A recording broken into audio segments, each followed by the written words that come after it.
엄청난 덩치로 한가롭게 하늘을 날아가고 있는 오버로드. 지나가던 카카루를 발견하고 서서히 다가갑니다. 잡아먹으려는 걸까요? 그냥 지나쳐가는군요. 본능에 충실한 저그 생물들 중 그나마 높은 지성을 가진 오버로드지만 그래서인지 공격성은 전무합니다. 우주를 떠돌던 가간티스 프록시메라 불리는 생물을 저그가 받아들여 진화시킨 오버로드는 온순한 성격, 약간의 지성, 발달된 감각을 물려받았죠. 저그 무리의 초월체의 명령을 하달하던 정신체는 온순한 성격 때문에 전투적 능력이 떨어지는 오버로드의 활용 방안을 고민했습니다. 마침내 정신체는 이들을 효율적으로 활용할 방법을 찾아냅니다. 바로 중간 관리 직책이죠. 미미하지만 지성을 가진 오버로드에게 초월체로부터 받은 명령을 하달하고 다시 오버로드의 지성으로 관리 가능한 최대 8인구수의 저그 생물들에게 명령을 내리는 수직적 관리 구조를 만들어냈습니다. 이로써 저그는 나름 체계적인 통솔이 가능한 대규모 집단으로 진화할 수 있었습니다.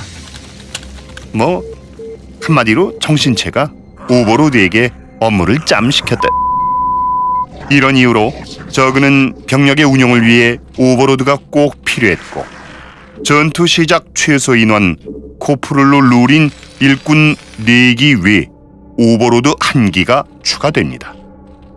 그러나 정신체는 오버로드의 활용을 단순히 해처리 위에 떠있는 것으로 국한시키지 않았습니다.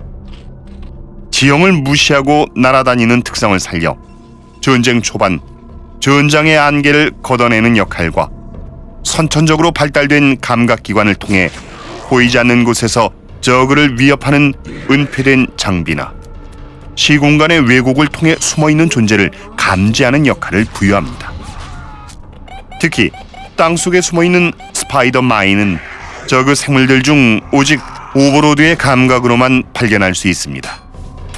저그가 이 생명체를 받아들이지 않았더라면, 특유의 발달된 감각을 활용하지 않았다면 테란의 손에 멸종당했을 거라고 학자들은 입을 모아 이야기하죠.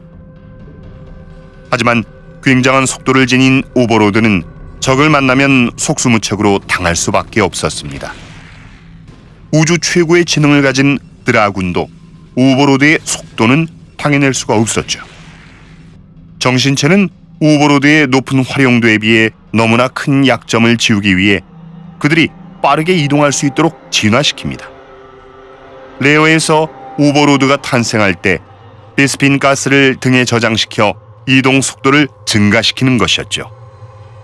이 진화가 성공적으로 이루어지자 다른 종족에 비해 마땅한 수송선이 없었던 저그는 오버로드가 동족을 태우고 날아다닐 수 있도록 신체 내 빈 공간까지 확장시킵니다. 눈에 띄는 덩치에 느린 속도로 주요 업무를 수행하던 오버로드가 날개를 펴는 순간입니다. 그들은 저그의 병력을 태워 빠른 속도로 이동해 테란과 프로토스의 땅을 유린했죠. 하지만 큰 힘에는 큰 책임이 따른다고 했나요? 너무 많은 임무를 부여받은 오버로드는 타종족들의 1차 공격 타겟이 됩니다. 부대 관리, 정찰, 동족의 상륙을 도운 오버로드는 미사일 터렛과 포톤 캐논에 의해 우주에 폭죽이 되고 말죠. 스포어 콜로니의 보호를 받으며 평화롭게 명령만 전달하던 오버로드들도 천적 커세어가 등장하면 한순간에 풍선처럼 터져버리고 맙니다. 커세어의 활약을 전해들은 테란은 레이스와 발키리로 오버로드를 학살하고 심지어 스카우트마저도 오버로드를 만나면 하늘의 왕자가 되어버리죠.